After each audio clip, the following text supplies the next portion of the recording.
ռմբակոծիչները, որոնք որ խոցվեցին, դա ոչ թե Իդեպ նույն Մոսադի տակտիկայով։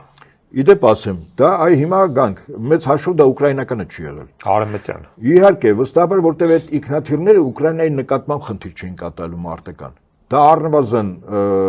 Բրիտանիա, Միացյալ Նահանգներ եւ Եվրոպա։ Իրենք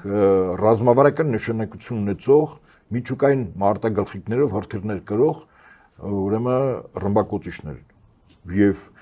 այո, բավականաչափ շարքից դուրս եկան, հիմա թվականակի վերաբերյալ ինչ որ վեճեր են գնում, բայց ասում որ պայն մեր տարածաշրջանում այլ ճիշտ մերձար արևելքում միջուկային զենք օգտագործեց, դժվստաբար եմ ասելու,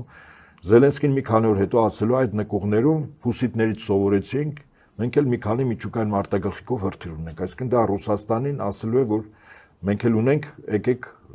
բանակցություններ արդեն նոր ուժային կոմպոնենտով իրողություններ հաշվի առնելով